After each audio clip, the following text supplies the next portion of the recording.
From Relay FM, it's Connected, episode 23. Today's show is brought to you by lynda.com, where you can instantly stream thousands of courses created by industry experts. For a 10-day free trial, visit lynda.com/connected. PDF Pen 2 for iPhone and iPad. Edit your PDFs from wherever you are. It's a great app from Smile. And Automatic. Drive safer, drive smarter. My name is Mike Hurley, and I am joined, as always, by the one and only Mr. Federico Viticci. Buonasera, Mike. Buonasera, Federico. Hello. How are you?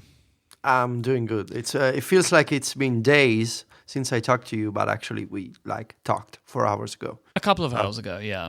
For our other show, the lovely What can Virtual. I say? I feel your absence in my life. That's very sweet of you to say, Federico. Thank you. Speaking of absence, Nice. we are one man down this week. Man down. Because our official Relay FM genius / Mac expert / American friend, The keeper of the follow-up. Stephen Hackett, is not here. Yep. He is not deceased. That's still only you, Mike. Okay, only occasionally. He's. We decided that maybe he's cheating on us with another podcast, but we have yet to work out which one. We have a theory that he has another podcast, and when he says he's not here, he actually hangs out with another Skype account. He just pretends to be somebody else. He puts on a fake accent. Mm-hmm. He pretends to be Canadian, I think. Yep. Earlier on in the chat room before the show, at Sidor in the chat room believed that maybe Stephen has permanently joined Mac Power Users. What? That could be a nice theory. Yes, probably. But my response to that was in Stephen's dreams. He's joined Wow. Mac Power Users. Wow. Sick burn, Mike.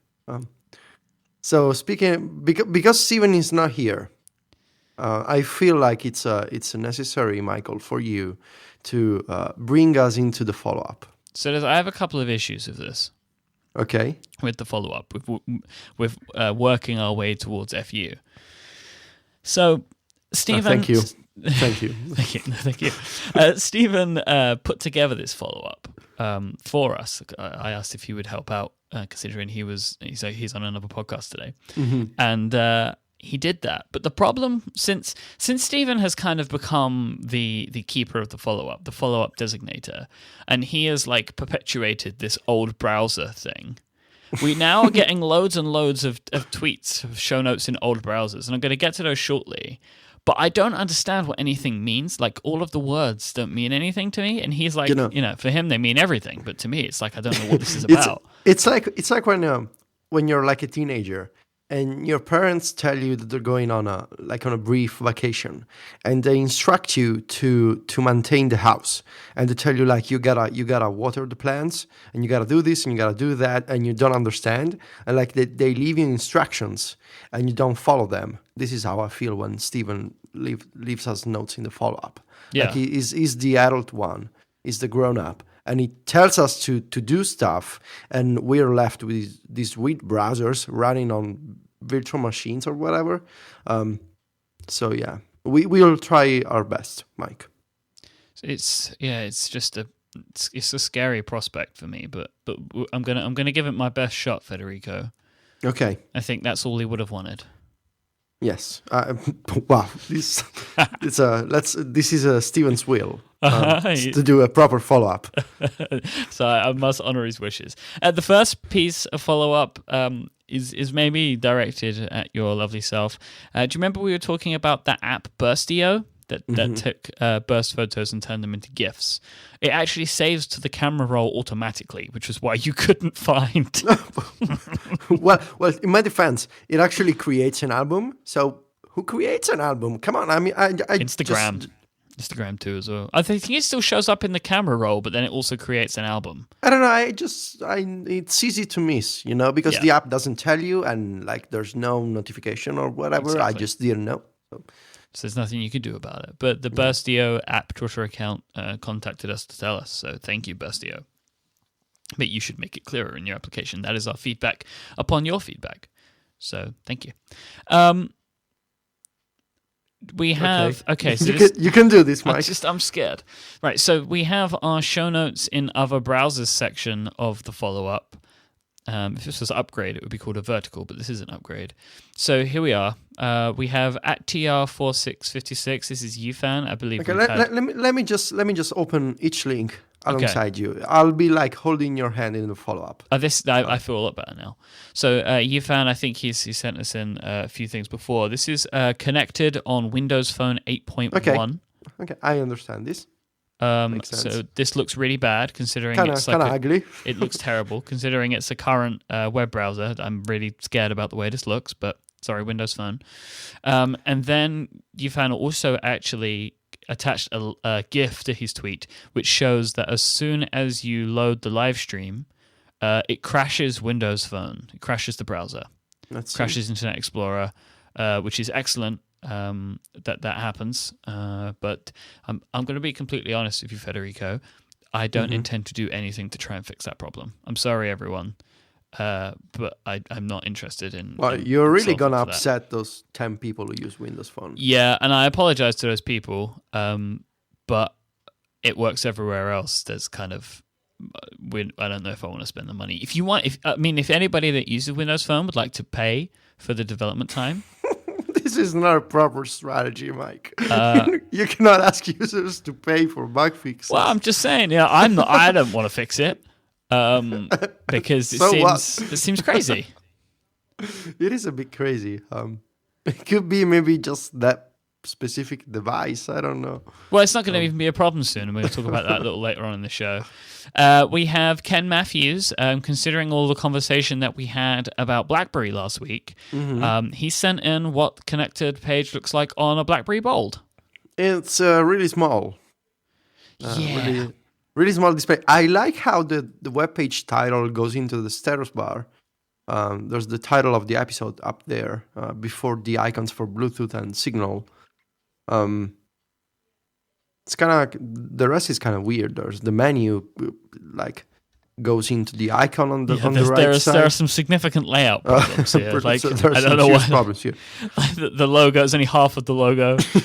If you would like to find the show notes where you can find the show notes images of the show notes, then you should point your web browser. What did you just say? The show notes. You want to find the show notes to find the show note images of the show notes. You know, that's where it's like. We're like basically got like a nesting dolls situation happening here now. Go to relay.fm/connected/23 and you will find that. I'm putting those all in there, and then we have. Okay, so the last two links, Mike. This is the one that I'm really concerned about. Okay. Okay, we can do this. Come on. So.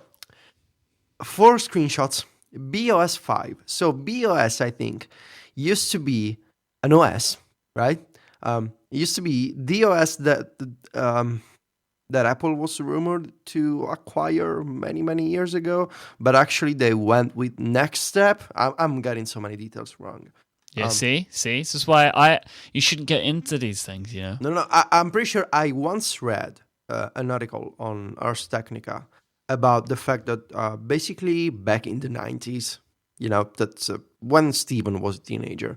Back in the 90s, geeks really liked BOS.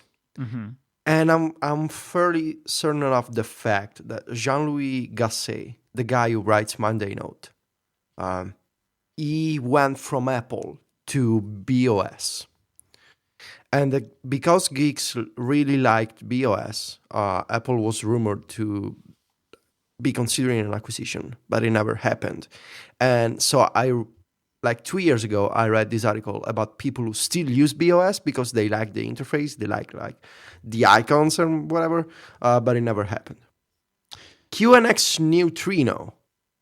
So what we have is also Laurent, who sent in these screenshots, clarified with some other information. So on BOS, it's Net Positive is the name of the browser. In QNX, it's Voyager. And then we also have a Next Step 3.3, and it's in OmniWeb. Okay. So we have Yeah, we have QNX Neutrino. I don't know anything about that. And I mean, Nothing. Next Step. I mean, okay, I'm familiar with that. OmniWeb, I know OmniWeb. Yeah, we know OmniWeb. What I like most about all of this, though, is the reply to this tweet is just Steven saying "whoa" in all capitals, and I don't know why. I don't know why, but I'm really happy that Laurent made Steven so happy, and I hope that it makes others happy too. I like that Laurent went to the trouble. I genuinely do, but I feel like Steve. something's lost on me. Look at Steven, he's so happy. So excited about it, and I'm not 100% sure what it is that's exciting him so much. But I don't know how much trouble Laurent must have gone through to get these screenshots. But I appreciate, as we do with everybody who sends in for some insane reason that I'm not really sure how this happened, but I love that everybody that sends in these every week. If anybody now can tell us how this began, I'd quite like to know that now, because I'm becoming very very intrigued as to how we pivoted from the photo management show to the really old browsers show. What if we somehow pivoted into like an old browser museum? At this point, we are collecting quite screenshots from people, so it's like the licensing is all good, right? We have no problems with licensing and with credit. We have quite an amazing collection, all original content. We could consider becoming a non-profit organization for show note screenshots preservation. Yes, we are the Committee for Web Browser Preservation. Yes, that's what we are now.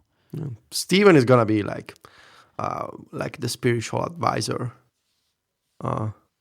We can take all the money. He could be just the historian, and then you could be the treasurer, and I could be another position in the museum that I don't know. You could be the voice that announces. Oh, I could do the audio tour.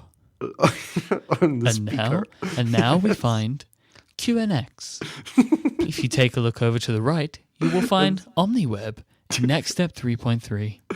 And there's people like Kyle and Joe walking around with headphones and just looking at screenshots of web browsers. People are like, They're looking at the images. They're like, oh, can you see? Do you see the way that they chose to design the lines? And Steven sits in a cubicle and he organizes emails and PDFs with his workflows. And then he prints out the screenshots of old browsers, and he goes out and he wears a hat. Because he's the guardian of the museum, and he hangs these pictures on the walls. And he has a cape, which is like a patchwork quilt with all different icons of different browsers, and he wears that. He just walks around the museum with his long cape and his hat on. What are we doing?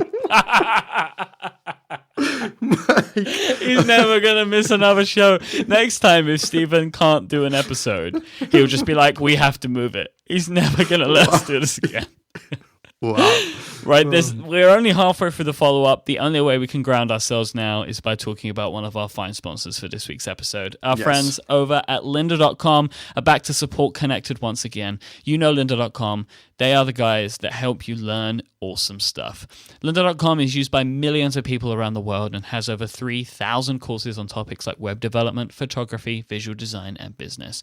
All of their courses are taught by absolute experts, and they have new courses being added to the site every single week. These courses can be viewed on your desktop, on your tablet, on your mobile device. You can view them on the web, or you can view them in their great iOS and Android apps. Whether you're looking to learn some new skills, maybe you want to learn a new hobby, maybe you're trying to perfect something you already know, or you just want to get a taste for something, you're looking for something else that you want to do, maybe you want to try and make some money, with a little side project, lynda.com has videos that are going to help you get anything off the ground. We've spoken about this before. They have some great courses on app development. They have some great Swift stuff as well. So they have Swift Essential training, but also they have projects right now about, if you want to take your current Objective-C project and move it over to Swift. They have some great courses that can help you do that. They have interesting courses that I've watched on Logic Pro. It helped me kind of get a handle for some of the editing tools and how to use that. They do have some podcast production stuff as well, if that's something that you're interested in. Maybe you want to learn a bit about getting things done. They have a course from David Allen.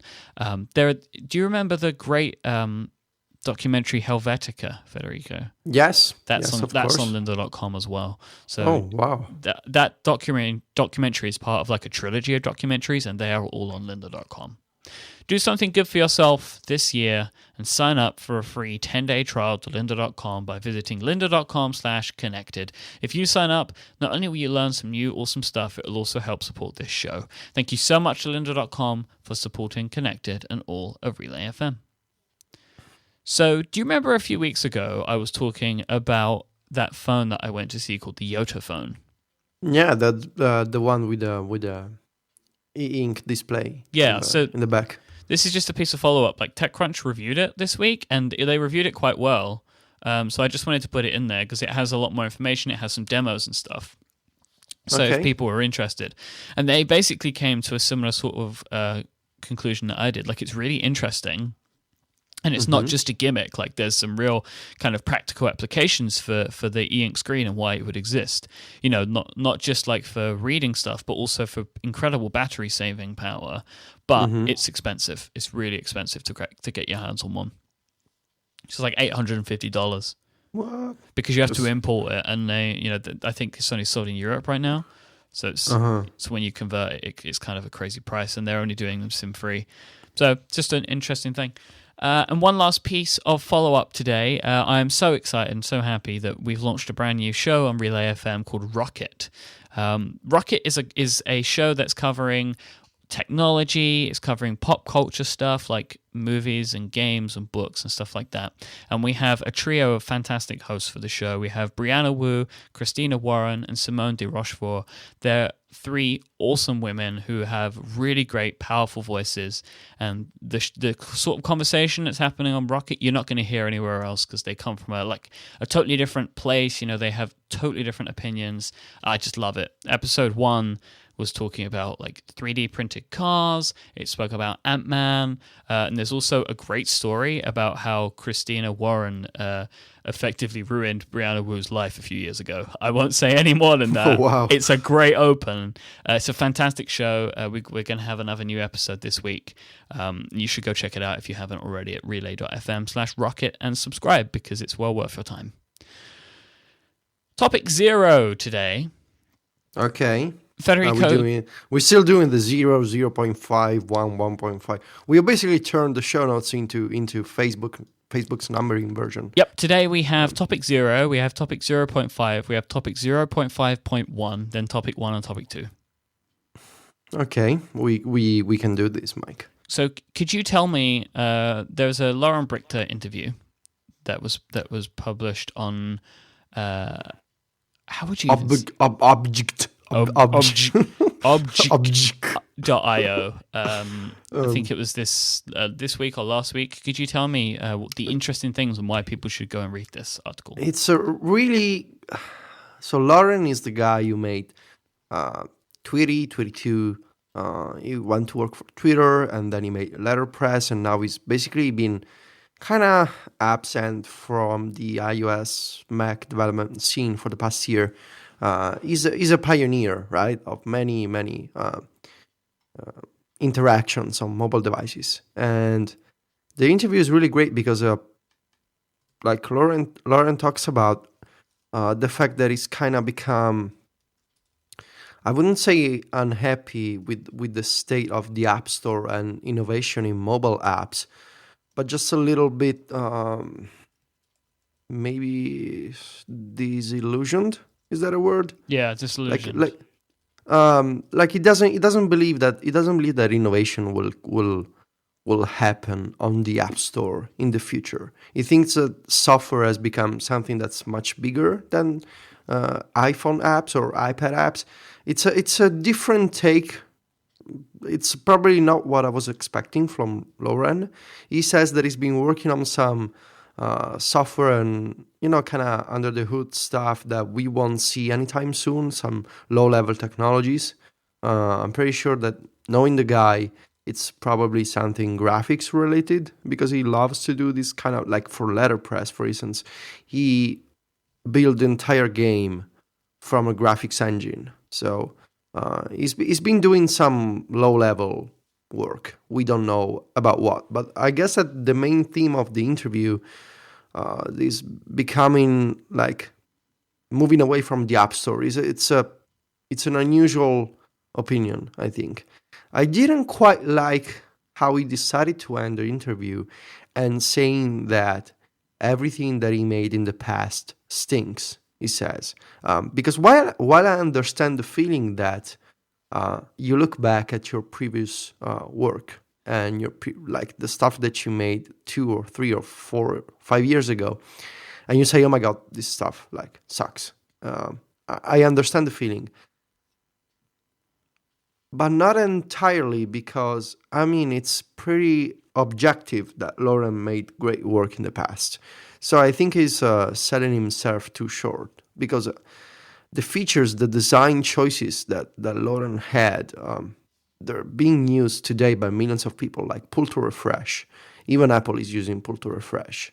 I think that Lauren did great work in the past, and it doesn't have to look back and say everything I made stink, because while I, maybe personally he feels this way, I think that the recognition that he had and the popularity that he enjoys is absolutely well deserved. So it's maybe a little too negative. He's too harsh on himself. It's too harsh on himself, yeah. And but it's a great interview. Go check it out. I read it, I think, last week. I saw many people link to it, and it's absolutely a great piece.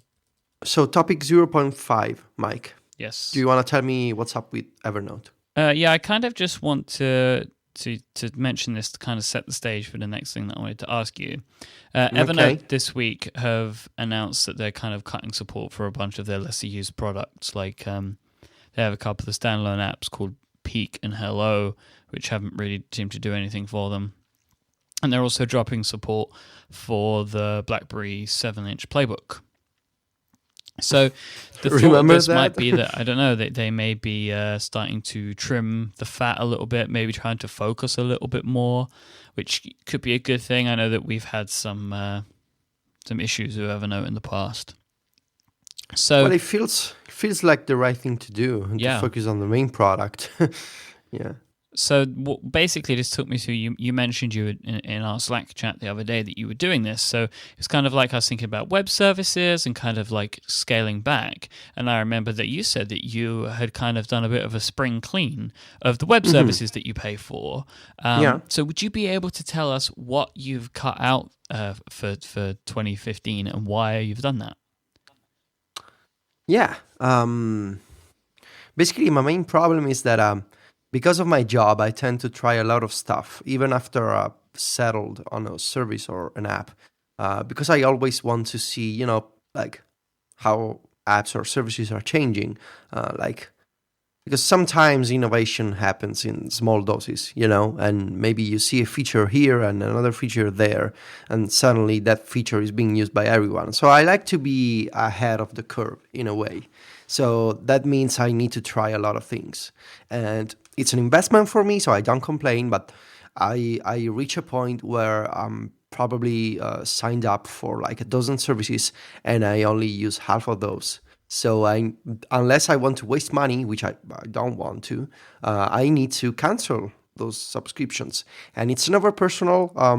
I just, I'm a human being. I like to save money. I don't want to waste money because I'm not a billionaire. So a few weeks ago, I told you and our friend Steven that I was trying Zapier for web automation. But I also told you guys that I wasn't sure about web automation because I was struggling to come up with ideas to connect all these different web services to do stuff for me. So after a month of trying Zapier, I realized, I confirmed my initial suspicion that basically it's nice that I can put together all these recipes on the web. But like I don't want to pay for that. I don't want to pay $20, and I don't depend on these web automations. Probably one day when I will have like stuff like connected devices around the house, or maybe when I will use, I don't know, maybe some invoicing software on the web. Maybe it'll be of use to me. But today, I mean, it's nice that I can connect my email to, to Dropbox and that kind of stuff. But I just don't have enough triggers, I guess, in my life or in my work life in general to justify this kind of expense. The other one is Feed Wrangler, because because I'm using NewsBlur, and from what I'm seeing, I will stick with NewsBlur because of the many great features that I mentioned for the past 2 weeks. So I cannot cancel Feedly because I paid for a lifetime pro subscriptions 2 years ago. I would also cancel Feedly if I were on the annual plan, but I cannot, and so I'm not using Feed Wrangler. It's a great service, just I'm happier with NewsBlur right now, and I think also in the future. iTunes Match. I just don't use iTunes Match. I just don't listen to music in iTunes anymore. I will probably just keep, those few albums that are not available on Spotify or music streaming services. I would just buy them from iTunes and keep them locally. I even went through a whole process like last year to sign up for iTunes Match from Italy using my US account. I don't even want to. Yeah, it was awful.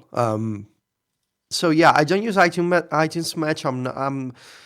My music listening habits have completely switched over to music streaming and YouTube. I realize it sounds like hell to people who still buy albums and music in the traditional way. But yes, I do listen only to streaming and YouTube. So whatever, right? The next one is interesting. Mail Deck. Mail Deck is this mail client for iOS that I bought like in September, I think. It looked really professional, like it looked like a serious email client with search and all these different shortcuts. The interface was kind of ugly, but my understanding was that beyond the ugliness, there was real power user stuff. But I never really used it. Like I used it for a week. It was probably an impulse buy decision. Anyway, Instapaper, because I'm using Pocket, so I plan to keep trying Pocket and see how it works, because I like to take my time. When I decide to switch over and to compare features, I will probably sign up again for Instapaper later this year to see what's changed. Many of these services I still have subscriptions active until like May or October, so I can come back. The last one, which was I thought about this one a lot. I used to have two Mac Minis on Mac Mini Colo. One is for Mac Stories, and I will never touch that one, at least not in the short term. But I also had another loaned Mac Mini just for me, like a personal mini. That back in the day when I used to have a slower Wi-Fi connection at home, and I didn't have all these automated workflows on iOS. I used to rely on this personal mini for things like Plex or updating my iTunes Match library because it was faster, and syncing Dropbox because it was super fast, and like image scripting, image uploads, all that kind of stuff that I can do on iOS now. So I was paying this $35 a month for a mini that I was not really using. So right now I've consolidated, I guess, my workflow on iOS and music streaming It's on Spotify. I don't use iTunes Match. Dropbox is fast enough on my new Wi-Fi connection at home. I have 4G on all my devices. I don't need this other media anymore, and so that's also gone. The main I know that you want to ask me, Mike, why do I do this? Yeah, why do you go through and do all this sort of stuff? To save money, because I need money, because I need to I need to pay the bills, I need to pay the rent, and yeah, I mean I like to try stuff. I like to support indie developers. I'm just I cannot support everybody in this world. I would like to. I would like to support everybody, but I'm at the end of the day, I'm just a single guy.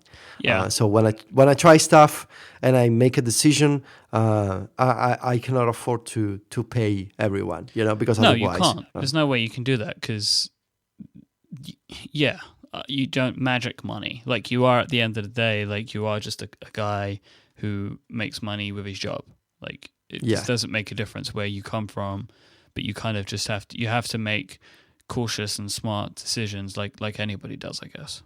This could probably be, I realize, an analog segment. Yeah. But there's when I do this, I feel like a jerk sometimes because, especially when I choose the bigger service over the small, nice utility made by someone I know. And there's like an inner voice inside me that says, oh my God, you're such an idiot for choosing the app from the big company instead of giving your money to this, small guy who makes a living out of selling apps. And I feel like, I think it's an empathy problem. And I realize it's really peculiar because it's a super niche problem. You're basically overthinking the fact that you're giving your money to this company instead of this guy, right? It's a super niche problem that most people in the world, I guess, if you're outside of this tech circle, they would never understand or have this problem. But it's something that I go through. Like I think about this, and when I hit the cancel button, I'm like, is this guy gonna starve? Is this guy gonna will he be able to buy food for his family? Oh, the dog, man! Don't forget the dog.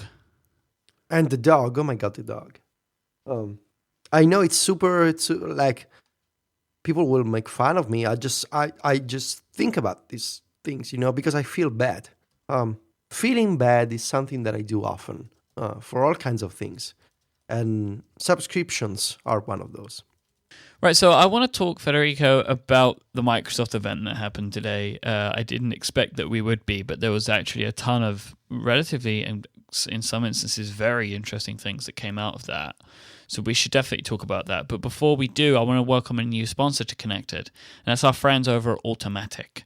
Automatic is a connected car adapter. It plugs into your car's diagnostic port, the one that your mechanic uses. Every single car since 96 has had one of these ports, so you're going to have one on your car, I'm going to bet. And then what you do is you plug it in. So you plug it into this, I think it's called the ODB port. I think it's called that. And then it pairs to your phone when you drive and connects your car to the internet.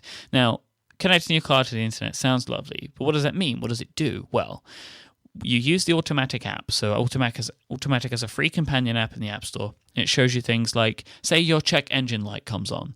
Well, the Automatic app will explain to you in plain English what the situation is. And if it's just a small problem that it's nothing to worry about, you can clear the light right from the phone. So you can just be like, yeah, okay, no problem. And it will just clear and then the light will go off on the dash.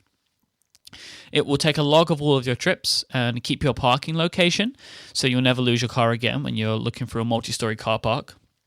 After a long day buying ingredients to make pasta at home, you're never going to lose your car again because it's going to be all located for you in the Automatic app. It gives you feedback on your driving, So this can make sure that you're driving less aggressively and also help you save on gas, which is really cool. And it gives you like scores and stuff like that, so you can monitor how you do over time, try and beat your own score. Automatic can even detect a crash and call for help for free. So, there's a bunch of things that will happen to a car, obviously, in a crash, and cars can detect this. The Automatic can detect this. And so they will call for help for you, and a human will stay on the line with you until help arrives. It's one of those features, like you can't put money on that kind of feature. Like if that happens to you, that's kind of, potentially a life-saving thing. It's pretty incredible that it can do this.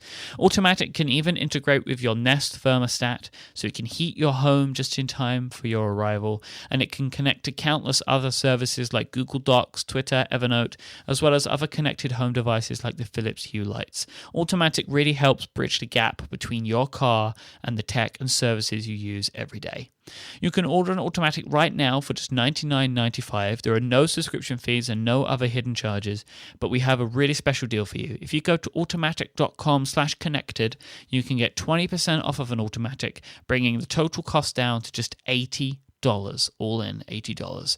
It ships in just 2 business days for free, and there's even a return policy of 45 days. To find out more and to get your hands on that awesome discount, go right now to automatic.com/connected. Thank you so much to Automatic for their support of this show and Relay FM. Pretty sweet, right?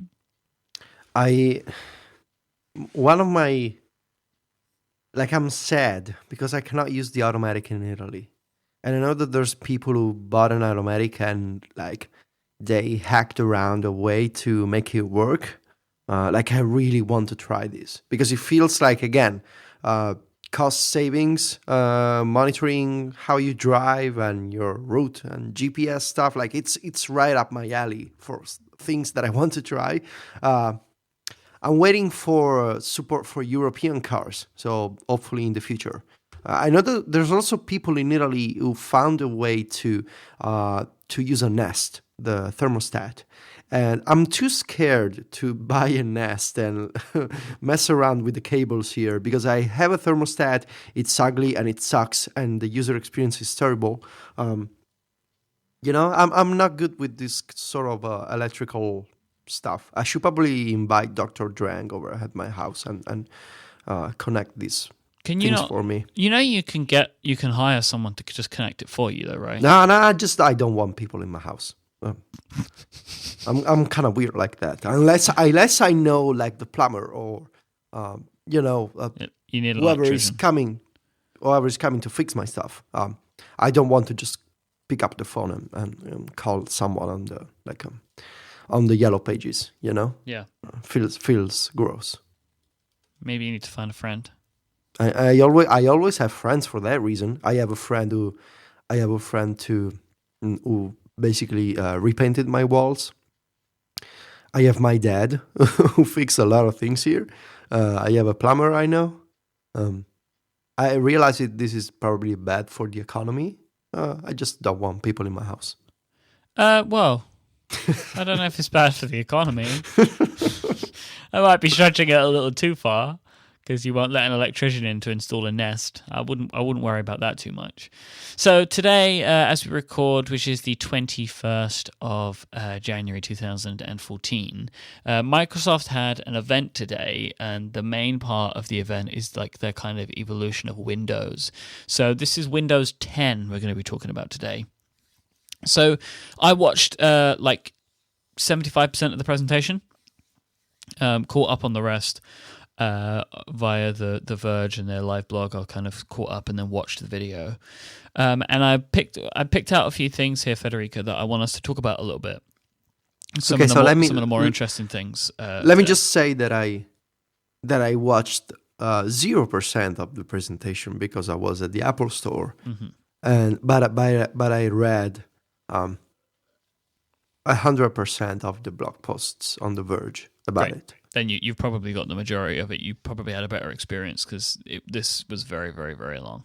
Okay, so Windows 10 is going to be coming out later this year, and they're going to start kind of betaing it. I think they call it their insider program. They send it out to people that way, so you can kind of get a test of it yourself. I think maybe one of the most interesting things about this release of Windows, this is a totally on Microsoft move. Windows 10 will be free for a year as an upgrade for anybody that has Windows 7 or Windows 8. It's huge. So they're limiting it to the first year. I don't really know much more than that. I mean, I think that's kind of all they've said right now. There was like an asterisk that said like terms apply, but that's a big deal for Microsoft to do something like that. Windows has been like their main revenue driver one of their main revenue drivers for so many years, and then they're going to be giving it away to existing customers. They clearly want to move people along, like in the same way that Apple did, right? They wanted to move the needle for people and get them forward and get everybody on the same ground so they can really start to innovate the platform. It feels to me like the right thing to do, because you want people to enjoy, if it works, to enjoy the latest features, to enjoy the kind of stuff that you're, new apps, new designs, bug fixes. I just don't know whether Microsoft is doing like Apple. You can upgrade for free on all your devices forever, because they're limiting to the first year. I don't understand why they only want to do the first year. Like, what happens after the first year? You're gonna be forced to pay. It doesn't make much sense to impose this sort of deadline on people. I think this is them. They don't want to maybe just say it's free for everyone forever, and then they lose a ton of money. Like I get, like, if you've been going, because their business has been focused on it for so long, I understand the idea of dipping their toe in the water a little bit. Because if it's a year, there's still going to be like a lot of their bigger clients, a lot of business probably wouldn't upgrade in a year, so they'll still pay, So like I think they're just trying to understand, like, what is the limit? Like, do they give it for free forever, or do they still try and make a little bit of money out of the enterprise clients? So I think for them right now, this is probably the right thing to do, because a lot of this stuff they kind of just want, I would assume, the consumer to move mainly. And a year for a consumer is most likely to do it if they're ever going to do it. The start menu's back. So, can you tell me what's the start menu? So on a Windows PC in the bottom left hand corner it says Start, and you click it and it brings up like your list of your apps and like recently used documents and stuff. Yeah, that went away with Windows 8, and it was just really they had the Metro interface, which was like the big chunky blocks and the colors that covered that was like full screen. Yeah, that was kind of what they wanted Windows to be, and then you could go into the main desktop mode, which would have a start menu and be like old school. Well, that was so poorly received by a lot of customers that what they've done now is when the view of Windows 10 looks like original Windows. It has the taskbar along the bottom and it has the start menu in the bottom left. But the start menu is now styled to look like Metro, which I think is like Modern UI or something. We'll call it Metro. I know it's not called that, but that's how everybody refers to it. We know it's Metro. And so it's got like the tiles and the updating. So what you can do is you see that now, and you can see your apps there, but you can also get like information from the apps, like your weather app will show the temperature on, for example, and your contacts app might show whatever, like pictures of people. But then you can if you want to, stretch the start menu out to be full screen so you can see more information at once. So it's basically inverting it, which is probably a better thing for their kind of customers that are used to the platform. This probably would have been better for them in hindsight to have always done it this way, rather than trying to push people down a certain path. They should have eased people into it this way. If they would have changed the start menu and then they encouraged people to make the start menu bigger, and then in a year's time they then made the main view of the OS in that style, it probably would have ended up working out a bit better for them. Instead, they basically... It's like if Apple decided to make Launchpad the default view. Yeah, I mean, they were trying something new, and and I understand that. It was a UI change, but it was probably too much too soon. But my question is, why would you want to make the start menu full screen? Right, because what they were trying to do was to create the Metro interface across all devices, which is what they're doing now anyway. That's where it started. So the easiest way to get all of your devices to look the same is to create an OS that in theory ran on all of them, and that interface with like the big chunky areas and like the big block color and stuff like that works on smaller devices. So they figured they would probably, I assume, just scale it across everyone. But I don't think it worked out the way that they wanted it to. But so now, going hand in hand with that idea is a new feature that they're calling Continuum. Now, this is Microsoft's effort to unify the OS across all platforms, because where it looked similar, I think there were still some differences in Windows 8 and Windows Phone 8. But the understanding is Windows 10 is the same OS on the desktop, on the mobile, and on tablets. And they've hinted at, I think, that Xbox as well. So across all Microsoft platforms, we'll have Windows 10. So it looks the way it does. I mean, I'm not massively personally interested in the way that Windows 10 looks, other than some of the features. But you can see all of that by following some of the links that we have. But one thing that I found quite interesting is 8-inch tablets, so 8-inch devices and up, look extremely familiar to the desktop. And I think that's really weird because it has a little taskbar and stuff. And Joe Belfiore was showing an 8-inch tablet. And it didn't look. It looked like some of the touch targets were way too small, and some of the interface elements were too small. And they've like created a bunch of gestures to help you navigate around, like because they know that kind of maybe some of the touch targets are too small. I think 8 inches is too small. I think they should have maybe broken this off at like 10 or 12. But maybe they can still refine that. We'll see. Go on, Federico. No, I just want to say that I'm not a Windows expert of any sort. I consider myself lucky enough to be out of the Windows scene for more than 6 years now. But in general, I think that making, whether it's an app or an OS, I'm always up. Like I always prefer making something that is custom made, optimized specifically for the destination, for the goal, for the device. I have never bought into Microsoft's theory of let's make just one OS and make that one OS the same. Would you like to hear my armchair theory as to why I think they do this now? Please, I want to listen to your stories. When Microsoft were leading, they had Windows, and then they had what did they used to call the phone OS? Windows Phone, Windows Mobile. Windows Mobile. That's it. They had Windows Mobile, which was kind of similar, but it was more tailored for a mobile device. Apple came out with the iPhone, then there was Android, and they kind of took ahead, and Microsoft were trying to play catch up for years. And every effort that they've had to create mobile devices, tablets, and phones, and to have their partners with their tablets and phones, they're just not gaining the traction that they would want. And Satya Nadella, I mean, even before him, they know that growth continues to be in mobile, and for as long as Microsoft are out of the mobile space, they're in a bad way. One of Microsoft's main problems at the moment is they do not have application support. Like, app support is something that they're missing. Now, in creating one OS that goes across all devices, they create a universal app development infrastructure, and they create universal apps which nobody else has tried to make. So an app that could run on the desktop, on the tablet, and on the phone. That's kind of the vision.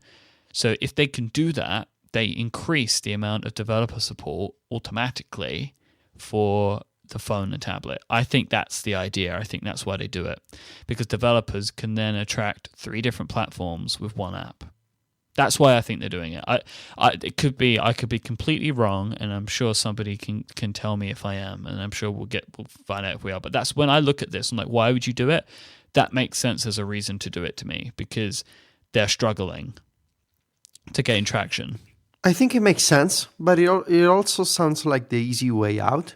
Oh, like, for sure. But they've tried everything else at this point. Yeah, because you need apps So let's just like remove friction from developers and let's just make sure they only need to write an app once. And basically, it feels like a way to inject apps into the Windows Store catalog on phones and tablets because developers are not making apps for those devices. Yep. It feels like a way to basically use apps from the PC, on these other devices because they fail to gain traction. So let's just use a universal language. And I'm not sure whether this sort of shortcut, I mean, it makes sense. It's pretty clever. If the technology works well, it's congrats to Microsoft. It's just, will it be a quality choice? Will it be great from the user experience perspective instead of, having separate OSs and developers writing custom apps for each device? I'm sure you can still do an element of that, right? Like if you can make a simple, you can make a simple universal app, right, for the iPhone, or you can put thought into what each device means, and I think that, like we see that with the phones, right? So it's like where some developers put the thought to think about landscape view in the 6 Plus. You don't have to do that, but it's like the consideration that people put into it as to whether they want the device the app to shine on each device. But I know, like for a fact, that Microsoft they've tried really, really hard to get developers on the platform. I have heard stories of Microsoft. I mean, we've all heard them, but I've heard from some people, Microsoft going to developers and offering them a ton of money to develop for the Windows platform, and support and kind of resources and anything that they need. So that they've tried, but this, developers know the user base isn't there. So what's the point? I mean, and I think that's the thinking behind it. I don't know. I think making apps is like a kitchen. You can buy all these different kitchen robots, and they do all sorts of things for you. They're like the platform version of cooking. They do all sorts of different things. You can make pizza. They let you grind coffee. And these robots, these machines, you basically put the stuff in, and they have all sorts of different functions. Have you ever heard the term lowest common denominator? Yes, exactly. I think that's what they're going for. I don't know in the kitchen, when you buy the specific tool, whether it's a knife or a mixer, you always end up with the best results, I think. And in a way, that's how I see making software. I think with cross-platform, you can make the most clever, easy, fast solution. But history has proven that custom solutions are always, they give you the most control and the most quality. I don't know. No, I agree with you completely, but yeah, I see from Microsoft's perspective, it's like, it makes sense. What more can we do? Like, we've tried everything. No, makes sense. Yeah. So Cortana, which is Microsoft's digital assistant on Windows Phone, is going to be on all devices on Windows 10. So as well as the usual personal assistant stuff that we're used to on the desktop, like tell me about the weather today and all that kind of stuff. Or like, what's my calendar like? It'll give you all of that and give you a visual view of it all in a kind of like a notification center type view. Cortana on desktop and on Windows 10 PCs can also find files for you and stuff like that. So you can say, like, Cortana, please get me that presentation that I want to show Federico or something, and it will find it for you. Looking at Cortana here, I am, and when we talk about it a bit more with the new web browser, Project Spartan, gold star to whoever gets our show notes in Project Spartan. You will receive a gold star for the first person to achieve that. I am interested that there is no Siri on the Mac. It feels like that Spotlight is kind of Siri. They maybe should have just called it Siri and gone with the marketing. When you use a Mac, you're using a keyboard. That's my question. Would you ask Cortana to find a file instead of typing? You can type into Cortana. Okay. That's one of its I think more defining features. And you can do this on the phones as well. You don't have to speak to it. You can ask it questions in natural language. Yeah. So you So can type. So it's also search. yeah, but yes, exactly. But you can type into it like, what are my appointments today, or something, like the Fantastical style, like lunch with Bob at 12 in Casa del Rio. It does all of that, which is quite interesting. This is one of the things they kind of glossed apart over a little bit was the message platform, and it wasn't very clear when they were explaining it, but I think I kind of got my head around it. Obviously, Windows Phone do SMS, but they're going to be using the Skype backend to power an iMessage-like platform. Now, Skype. yeah, so they're going to use the Skype chat service to do that, which is very interesting because that's cross-platform. So I could talk to somebody on a Windows Phone from my Mac by using Skype. But you can already do that. Yeah, but it will be built into the Messages app. Oh, okay. That's okay. the idea. Sorry, I maybe didn't make that completely clear. So what it will do now, in the same way that iMessage does, if it detects that it can use Skype, it will do that. Otherwise, it will send an SMS to someone. I think this is, again, clever. I just fear that basically every major platform holder is going for its own solution of this cross-platform messaging. So Apple has iMessage, and Google Well, that's has not cross-platform. Well, that's cross-device for Apple. So I don't know. It's just like Apple is never going to add Skype into the Messages app. No, never. Well, they may do, but not in the near future. I mean, you never know. Like with these, you things. never know. It feels unlikely.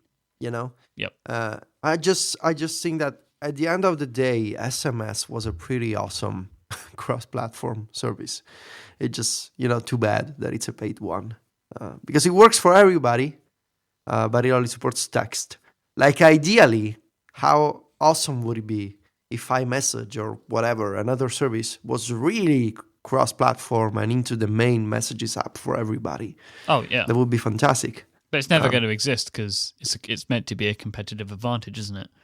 Yeah, and that kind of sucks, because it, I get it. Like, they want people to use their own ecosystem and whatever. I just I kind of miss the idea of SMS as a global standard. Yeah, I do too.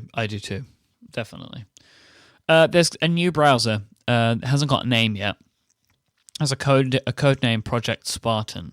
I really enjoyed. So this they're just using names from Halo at this point. Yeah. Okay. Well, I think they went with Cortana, right? Because that's Yeah. quite a smart name. So now they're expanding it. Okay. Okay. Because I think Cortana is a clever name for their assistant. Yeah. Okay. So then I guess, at that point, then you may as well just go with that way for everything. So I really enjoyed this part of the presentation because so you should try and track this part down. The Verge will definitely have it. I'll put it in there. A few weeks ago, Tom Warren on The Verge, he had all this information. He had a scoop about Project Spartan and some of the features that were going to come from it. And Joe Belfiore brought it up on the web browser and was like, "Oh, we were all talking about this a couple of weeks ago." Nice. And then showed off some of the features of the new web browser on that web page. So I'll talk about what I mean by that. So this is one thing that I found really interesting. They were cagey about this, I think, more than they should have been. I believe Joe Belfiore's words were, it has a new rendering engine, which is compatible with the web today. What does that mean? Why didn't he say it conforms to current web standards? Because that should have been what he said, but it wasn't what he said. I'm sure it does, because it would be crazy for it not to. But I start to think about some of the stuff that Google is doing, like forking off from WebKit and being all weird. And I wonder if there's maybe a little bit of that in there. Did you see, just as a quick aside, that there's a WhatsApp web application? Yeah, I saw that. And yeah. it only works for Google Chrome. Yeah, it's a Chrome app. It's so weird. Yeah. I don't know. WhatsApp and their availability on other platforms should be a topic someday. because the Americans don't get WhatsApp, I think. No, they don't. So it'll be mostly me and you talking about WhatsApp. It should have been today, Mike. I realized it should have been today. I did. But instead, we have to subject Stephen to listening to this topic. Yeah, we'll make him listen. Okay. I did think it was. Yeah, I did think that was interesting. But yeah, it's coming to the web. They've launched a web client, but I don't understand. It's for Android. They've launched it for Android as well, but they have an Android app. I don't really fully understand the thinking there. Why you need a web app when you have a native app? We will do research. On we need WhatsApp. I need to look into this a little bit more. I didn't have any time to look at that. But anyway, besides the web today. So one of the key things that they've done, which I think at first I thought was dumb, and then the more they showed about it, I actually thought was quite interesting. They have a note-taking mode.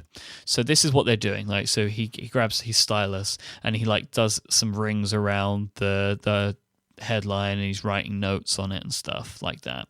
You can also so you can draw on it. You can add comments. So you can click on a certain section and add your own comments to it. And what it does is, now I thought that this was very impressive. So when you start to add these notes, it says it locks the page up. So I was like, it just turns it into an image, right? It says, if the content changes, this won't change, so it keeps your notes in preservation. But then he said, but the links will still work. And I was like, okay, that's interesting, because I thought he was going to say like, it just turns it into an image or a PDF or something, but all the links still work in there. So maybe there's like some PDF-y stuffness happening there. So you can add comments as well by like typing in stuff. You can then share these comments with people. So my understanding from listening is you can collaborate on this together, which I thought was quite cool. So you can imagine like a web design company doing this, which I thought was quite cool. And then also, you can save these. You can then clip areas. You can clip specific areas as well, and you can save all this to OneNote. Or you can clip a certain area and share it to the web, like Droplr. So I thought all of that in the browser, that's pretty powerful stuff. And I remember us all wanting Apple to put this in Safari when they showed it off in Mail, right? Yeah. But so I looked at it, I was like, do you know what? That's something that should be in more browsers. Reading list, like really? They showed this on stage? Come on. And then Cortana built in. Now, this actually I thought was quite interesting. So it has some basic information, like Spotlight. So it will give you contextual information when typing in the address bar. Like what Spotlight does, right? So it gives you that information. You can type in like weather, and it starts to show you the weather. And then, but also like Google Now, if you're tracking a flight in Cortana and you start typing anything about flights, it will show you the flight information in like the drop down of the address bar. But then this is something that I thought was really cool. So Belfiore goes to a web page for a restaurant, and he right clicks on it, and it brings up a menu. He right clicks on a menu item on the restaurant, and it brings up a list of ingredients that are in the menu item. I thought it was pretty cool. And this is Cortana. This is Cortana, yeah, because their idea with Cortana, Federico, is that I think they kind of, at least in the way that they talk, they've taken it a step further than everybody else. The idea of Cortana is it's this learning machine, and they have it learning the internet via the people that are using it. So it learns different things about websites, and it learns about you, and it seems to be like this learning thing rather than just like with Apple. It's kind of like Siri kind of gets smarter as it goes along, maybe. Google Now seems to learn more about you, but Cortana, at least the way it's pitched, seems to learn more about you and the web as a whole. I find it quite interesting. Like of the three that I've seen demos of, and I've used all three of them as well, I actually find a lot of Cortana's features to be the most impressive. That's pretty cool. Yeah. So I have an eye on Cortana because I think that it's becoming a more than just a gimmick feature. Will it work? Do you know if it'll work internationally? Like, can I select an Italian recipe? Does it tell me Italian One of the things they said is that with Windows 10, while they're in the beta program, they are working like really hard to get it working better in internationally. Oh, nice. Okay. Because I think up until now it's been in English only in beta.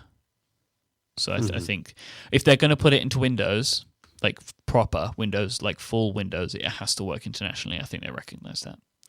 So we haven't even got to the biggest stuff yet. this was actually a pretty impressive keynote. Thinking like now I'm looking over what we've spoken about and what's coming later. This is a big day for Microsoft. Maybe we'll talk about how we feel about that at the end. This episode of Connected is also brought to you by Smile, and today I want to talk about PDF Pen for iPad and iPhone. The recently released version 2 of this fantastic app brings new professional-level features to the already incredibly powerful mobile PDF editing app.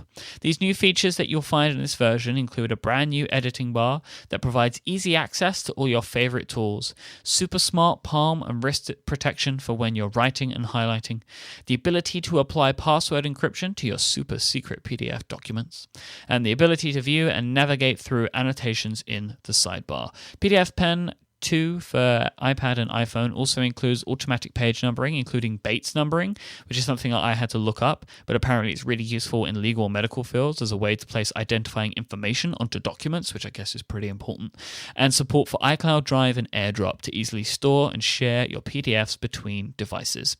All of these new and awesome features come along with old favorites like tools to add text, images, and signatures to PDFs, the power to correct text in original PDFs via editable text blocks, and an easy way to fill PDF forms, which now includes specialized signature fields. Since I started running my own business, having the ability to sign PDF documents, just that pure thing to be able to sign a PDF document on the go is incredible, let alone all this other stuff that it does. Like PDF Pen has actually become an indispensable tool for me, like on the Mac as well as on the iPhone and the iPad. I use it so much, and the things that I use it for are some of the most important things that I deal with, like signing contracts and signing sponsorship agreements. For our business, PDF Pen has become really, really important. If you want to revolutionize the way you deal with PDFs on your iOS devices, you need look no further than PDF Pen for iPad and iPhone. Go and search for PDF Pen 2 on the App Store today, or go to smilesoftware.com/connected, and that's where you're going to find out more. Thank you so much to Smile for their continued support of this show.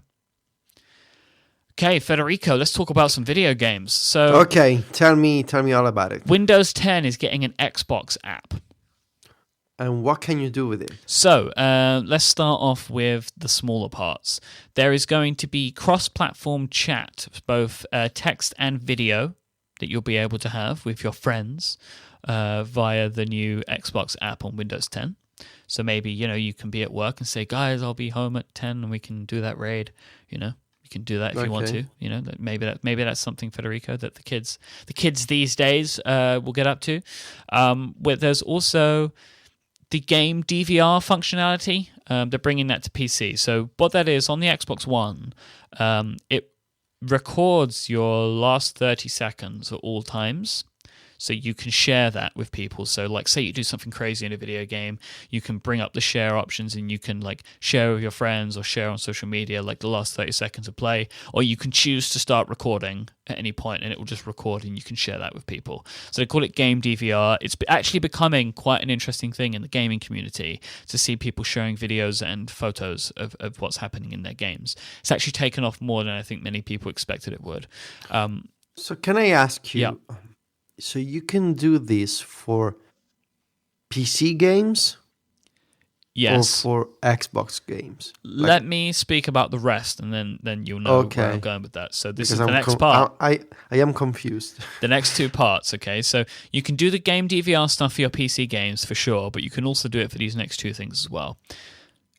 With Windows 10 comes fully cross-platform games between the Xbox One and the PC. And they showed off a demo of Fable Legends. So it has somebody, one of the developers, I think it's Lionheart Studios. She comes out onto stage and she's playing Fable Legends on an Xbox One. And then, what's the guy's name, Federico? Help me, I've forgotten. Who was demoing? Was it Phil Spence? Phil Spencer. Phil Spencer. He's the Microsoft guy. Phil Spencer is then on a Windows PC and he joins the game. So Xbox One and PC games will have cross-platform multiplayer. And Fable Legends is one of the first games announced to have this support. Okay, that makes sense as a cross-platform feature. Yep. That absolutely makes sense. But this is where things get crazy. Okay. Streaming from an Xbox One to any Windows PC or tablet. Of course, it's like after PlayStation. and the Wii U gamepad streaming locally. Yep. If this is my understanding is correct. Yep. It's really smart. I think it makes sense. And again, if I watched the video on the Xbox and Microsoft YouTube channels, and the Joe Belfiore as the example, he says, my son wants to play Sunset Overdrive, and me and my wife, we want to watch some television. And so our son can just stream the game from the Xbox to another screen, which is connected to the PC. So you can keep playing, and there's a harmony in our household. It makes sense, and it kind of reinforces the Nintendo's original idea for the Wii U and the gamepad, which Nintendo couldn't quite sell appropriately to the press and to people, especially. And now Sony is doing this with remote play for the PlayStation and the PS Vita. Microsoft is doing it, and it'll be, I guess, even more effective because of the PCs everywhere, and it's really clever. I wonder if Microsoft can do it also as an app on Macs and other devices. Probably if could. not, They probably could. If not, if they depend on new hardware, on Windows 10 software features, I don't know. I read on Polygon that it'll only be limited to local Wi-Fi and only some games that decide to support the feature. So it's not just like a system feature on the Xbox One. It'll be enabled on a game-by-game basis. So hopefully, And I every think they have developer. to be downloaded games as well. Oh yeah, not on disc. My understanding, it seems like it's downloaded games only. Okay. I think it's an interesting move. I feel like this is step one towards a bigger, like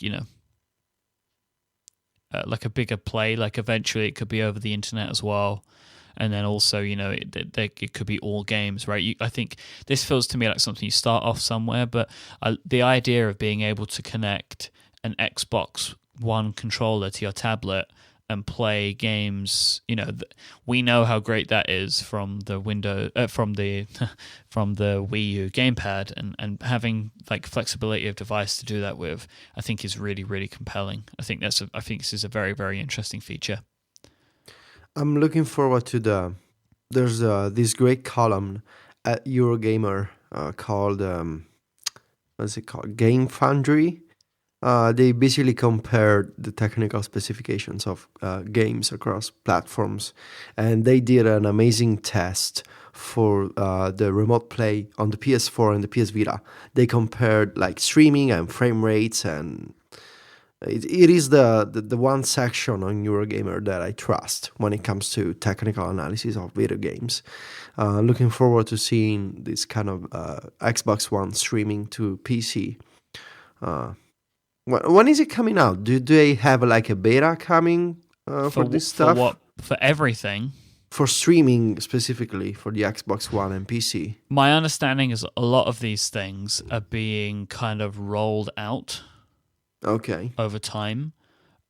So we'll have to wait and see on that one. But my understanding from how this was being presented is these new features are coming. They'll be going to what they call their insiders, but they're going to be in stages. And I don't know if they mean stages to people or if it's it's being staged out. I'm not 100% sure about it, basically, but okay, there is some idea of it being kind of rolled out. Are you, Mike? Are you a Windows insider? I'm not at the moment. You should be a Windows insider. I think I should be. I seem like I'm coming around to the idea of Microsoft, so maybe I should be a Windows insider. Mm-hmm. You should also be a business insider. I'm a business insider. That's kind of gross. This is where the presentation took what I thought was going to be a turn which they wouldn't be able to come back from. Mm-hmm. An 84-inch 4K display called the Surface Hub. This doesn't make any sense. Why would you use this? I'm gonna enterprise you again. Oh no, not again. I'm sorry. I feel like when I don't know something, you always have the enterprise excuse. This is really convenient of you, Mike. It is, isn't it?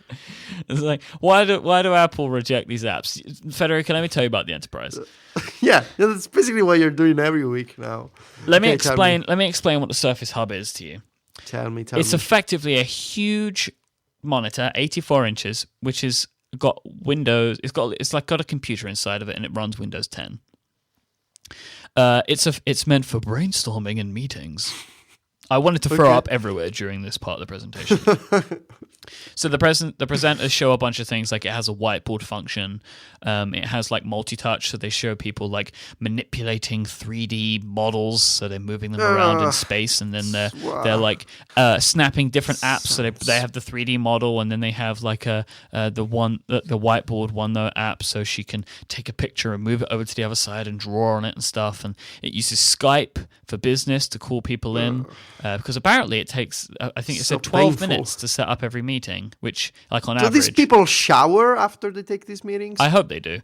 Skype for business, so it'll be calling people in. That is a much better solution for video conferencing than basically any video conference solution I've ever tried.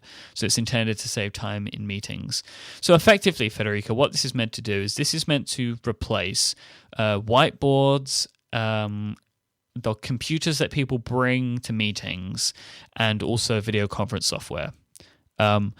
In theory, What's the price? They didn't say. I don't think it gave price on anything. It's going to be ridiculously expensive.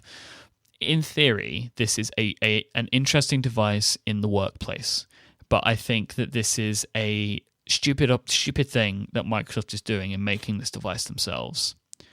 This should be just a little Apple TV-like box that if it's got a touchscreen, it can use this, otherwise it doesn't. But anyway, the one thing that I found was really interesting about this is when you finish your meeting, so you go you go to like the log out panel and you click log out, all of the contents that have been used in the meetings, all of the notes that have been taken, all the whiteboards, all the screenshots, they get automatically shared via OneNote with all of the participants, and it cleans the information from the machine ready for the next meeting. I thought that was pretty cool. Yeah, that's cool. It's clever.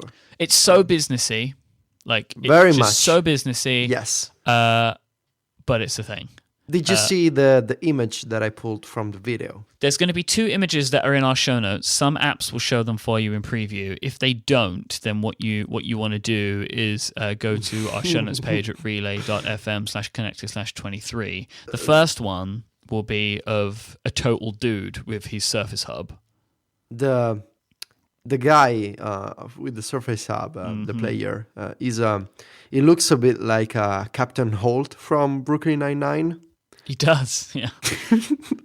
He's just like, he's totally bossing that meeting. I love that he's sitting on the desk. I love that he's doing the finger guns. Well, it's like, see how everyone's standing up and like sitting on the edge of the tables? Because he's the boss. Well, no, that's meant to show collaboration.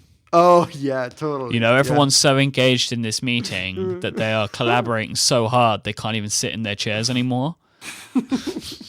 This is terrible. Like the tension is so palpable, and they're looking at these charts and graphs of showing God knows what.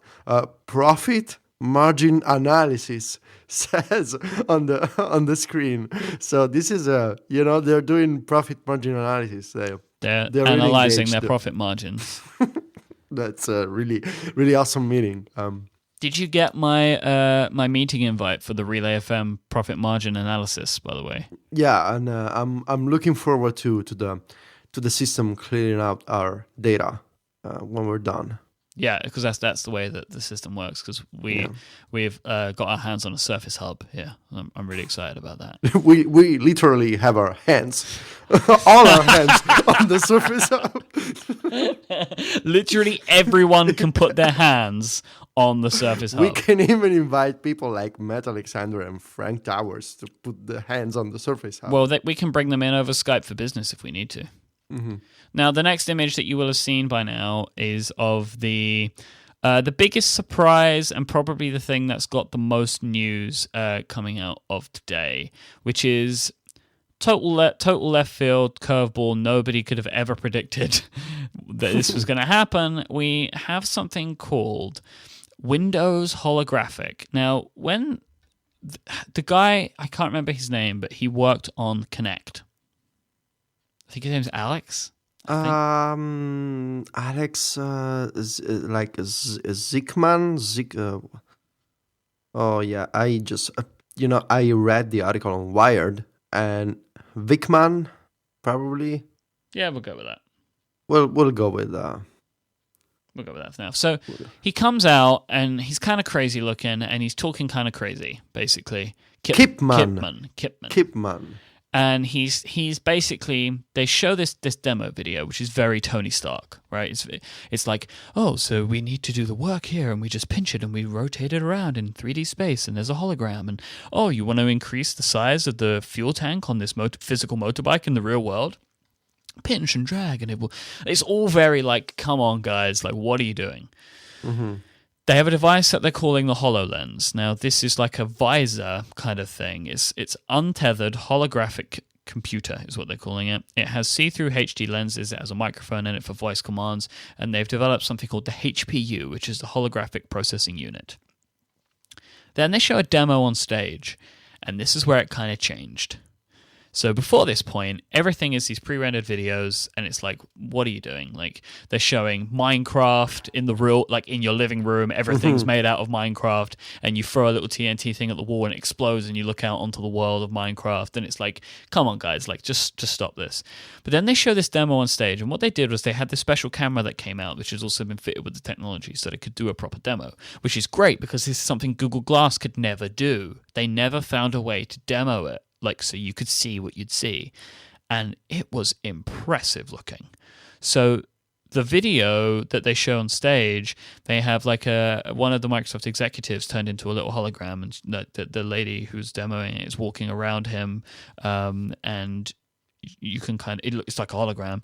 And then they do this thing called, I think it's called like Holo Kit or something like that, or Holo Lab, or it's like this like toy box simulator where you build little models of things which you can then 3D print stuff out of, which apparently Microsoft have been doing a lot of. And she's like manipulating in real space, and she's like grabbing things out of the toolbox, and like it was just really impressive to look, and you should try and see some videos of it if you can. Lots of voice activated functions. Like, I like it when in the demo she's like screaming at it to make sure it gets them properly. Like, she's very forceful with her words. But the quality looked really good. It looked kind of awkward to kind of reach out and point at things and touch things, but it was fine. And apparently they're showing it off. Like, Wired had a big article about it. There are some one of the Minecraft devs, one of the Mojang devs, they said that they're working on projects. I understand now why they bought it. This is why they bought it, for this. They need a game to show, and this is the perfect game to show in this type of technology.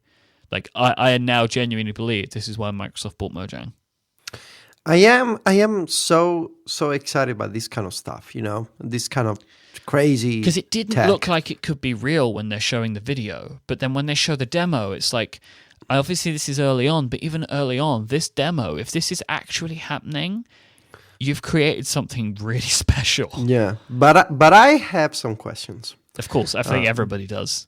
So, like, I'm not a scientist, I'm not a programmer, but I'm pretty sure that holograms, usually you don't need to wear a special equipment to see them, because they just appear in space.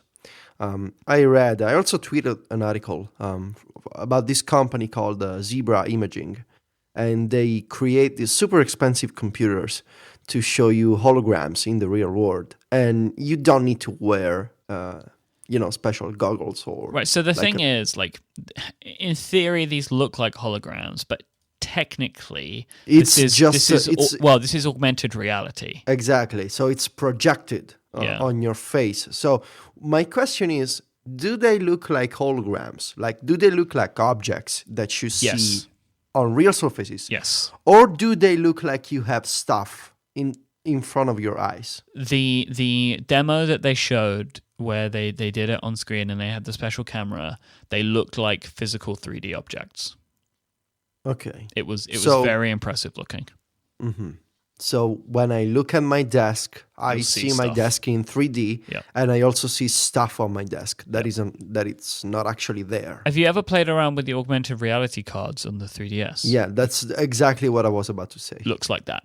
Okay. But better, I hope. Yeah, I of hope course. it looks of course. better than the Nintendo 3DS. Okay. I mean, there's a lot of information that we don't have right now, and there, from what I've seen at the time that we're recording, there hasn't been an awful lot of hands-on and information written about it, other than the people that got like early access. So I'm interested to see more about this in the coming weeks. But what Microsoft have done today, they've done a few things. I think that they have shown off their current thinking for Windows 10, and they're showing that they can be progressive in some of the features that they've got, their new web browser, some of the features that has, the idea that they're thinking more cleverly about the way that they pitch Windows, as well as offering it for free, I think is very impressive. They did show off new versions of Office today as well, but I'm not so excited about that. Cortana looks very impressive. They're finally taking more advantage of Xbox, which they should have been doing for years in Windows. And then they kind of blew everybody away with the Windows holographic. Everyone was mocking it and thought it was ridiculous until they started showing those on-stage demos, and I think it kind of changed a lot of people's opinions. What happens to the HoloLens if you have bad eyesight? Well, it looks like it's big enough, like VR, that you could wear it over your glasses. So the visor doesn't look like it sits directly on your face. Mm-hmm. So like they were talking about VR, and they were like, the thing about VR is it creates these experiences, but they're contained in the goggles. And what Microsoft are trying to do is to create these experiences, but in your actual world. Yeah, I just wonder. I mean, it's so cool. Like the geek part of me is amazed by this kind of technology. There's a whole holographic computer in these goggles, basically. Yep, and it's fantastic. It's fascinating. It's genuinely just wonder fascinating. if would my mom use this? Of course not. Of course not. But this is like future. This is future stuff. Like, even though it's kind of working now, they've been working on it for years. They are like years away from this being a viable platform in any means. There's no pricing information, no release information, and they're kind of saying like, this is something we're starting to show now, so we can get people to start developing for the platform and thinking about the platform. Yeah, hopefully it won't end up like a Google Glass. I think it's more intriguing than Google Glass, just fundamentally. It is more intriguing. It makes more sense, I think. And the main part of it is it's demoable, so people can actually see it. And I think that is. And key. you're also not like completely isolated from what's going on around you. Well, I think it's a see-through display at least. I think Google Glass isn't dead. I think it's going to go through an iteration. Like they've ended the Explorer program and put Tony Fadell in charge of the project. The race for your face is on. It's basically you've got Facebook have got their place in it. With buying Oculus, I think looking at this today, like if you measure the potential impressiveness of these two technologies, I think Facebook will regret buying Oculus, because if this works out to be like Microsoft want, that to me looks like a more compelling thing. But who knows? Who knows? I mean, I've used an Oculus, and I know how incredible that feels and how like immersive that is. But there's a difference, I think, between having something like this where it pulls you in and where it can project into your world. I don't know. Well, I'd have to try both. I think it only makes sense. It's like inevitable. After we've made technology so accessible, like the digital world so accessible on computers, and then smartphones, and then tablets, and then watches, now it's the time to actually put all this stuff, whether it's videos and communications, so video chats, messages, games, directly into, beyond the screen, really. So on desks and like around us, so we can just walk and do stuff at the same time. It's kind of scary when you think about it. Like we got these digital things that don't exist around us and we can see them. It's kind of scary and kind of dystopian when you think about it. Things that actually aren't really there. Yeah, it's Yeah. kind of dark It as is. a concept, but it's also cool, and I think it makes sense to move content, so people, communications, games, videos out of the screens and into anything. Basically, it makes sense. I just wonder about the viability of. I don't know. We'll see. It's cool that Microsoft is doing this. Um, we'll see how it goes, I guess. I'm putting my stake in the ground to say that I am officially excited about Microsoft. Yes, I am too. They seem to be making better stuff. I won't say great stuff, but better stuff at least. And they've pre-announced that they will have new flagship phone and tablet devices at Mobile World Congress this year. So they are making their own hardware now, which was always obvious with the Nokia acquisition, but they've officially said that they will be at Mobile World Congress. Which is in February, I think. In Barcelona.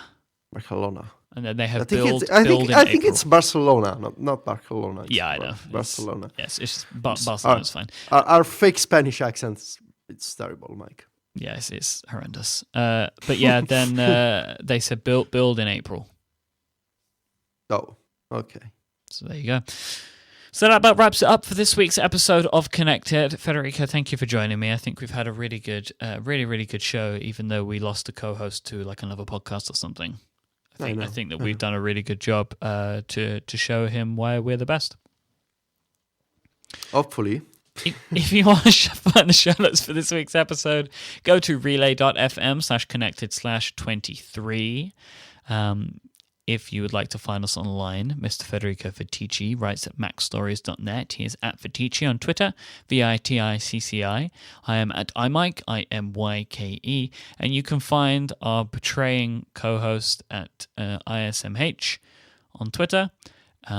All I'm going to say, guys, is we have something super cool next week. So yes. Keep your eyes peeled for that. We have something very, very special to share with you. Thanks so much to our fantastic sponsors, our friends over at Smile, Automatic, and Linda. And we'll be back next time. Say goodbye, Federico. Arrivederci.